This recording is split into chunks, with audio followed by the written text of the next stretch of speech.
Victoria. All right, now to Canberra, and a speech yesterday in the chamber that I thought was very important, made by Monash MP Mary Aldred, who raised her concerns about the impact the tobacco war is having on her community. Now, you wouldn't imagine this is such a big deal, but it is. Have a listen to some of what she had to say.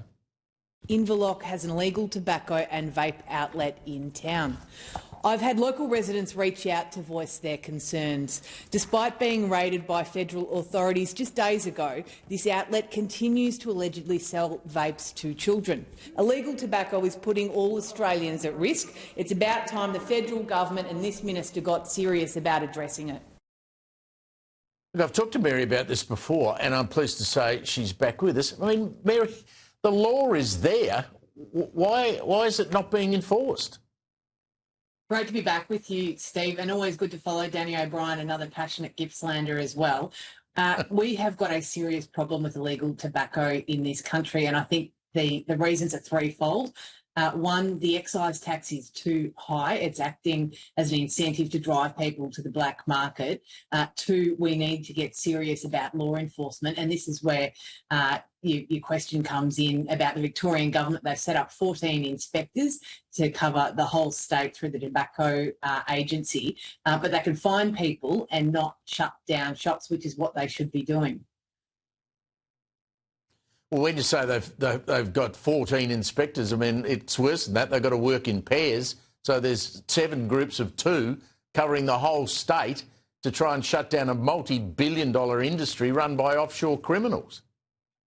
That's it, Steve. We had the TGA raid this illegal outlet in Inverloch on the 23rd of January. They're still considering what to do about that. It hasn't been shut down. I actually just checked with the local person before coming on air, and that outlet's still up and running. It's still allegedly selling products to children, and the proceeds are going to funding overseas criminals like Kazem Hamad, who's been arrested in Iraq, who is profiting off this, but the proceeds of those crimes are going towards national security risks. The AFP Commissioner, Chrissy Barrett, has said Hamad is her #1 priority. He's a national security risk. He's been linked to the firebombing of a synagogue in Melbourne. So there are some seriously bad actors involved here. Why can't we give the power of shutdown to police or federal police at least? I mean, surely that would be the way to go. I mean, get law enforcement involved. I mean, you know, a pair of blokes hired to wander around the state trying to find out where these joints are. I mean, they could spend 3 weeks alone in Chapel Street, where there's about 20 of these places. That's what we need to be doing, Steve, because the Victorian state government have just allowed this industry to flourish over the last couple of years. It only occurred to them last week maybe to do something about it with the tobacco inspectors, but they don't have the teeth that they need to shut these shops down. What we need is a fully resourced AFP response that does have search and closure powers, that has fit and proper person tests involved. The New South Wales Labor Premier, Chris Minns, has been constantly calling for federal Labor to get tougher on this and address the excise tax as well. We need a national response to this because it is such a big issue, but the Victorian Labor government particularly have allowed this to flourish without stepping up the consequences for actions, which we're seeing just across the board in so many parts of law and order issues in Victoria at the moment. When I go into my local IGA and I look at the price of legitimate cigarettes, and, you know, you're talking for, you know, known brands, you're paying anywhere north of $45, $55, $65 even for a packet, whereas you can go and buy black market cigarettes, I think, for about, you know, $12. Yeah, what's your view on, and have you spoken to Mark Butler about this, the Health Minister, what's your view on lowering the excise to some degree to try and work out that imbalance?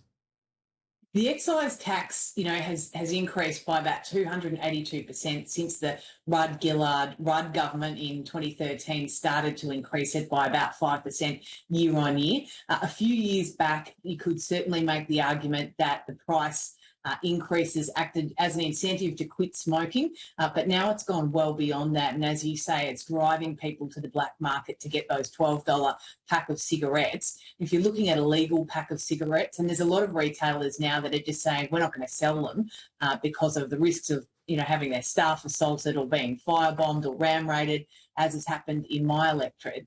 But the taxman takes about $28 out of a pack of $50 cigarettes. So the excise is now at a point where it's actually driving people to that black market. It's not having its intended purpose, I'm arguing, which is to get people to stop smoking altogether. And the Criminal Intelligence Agency's wastewater reports support that as well.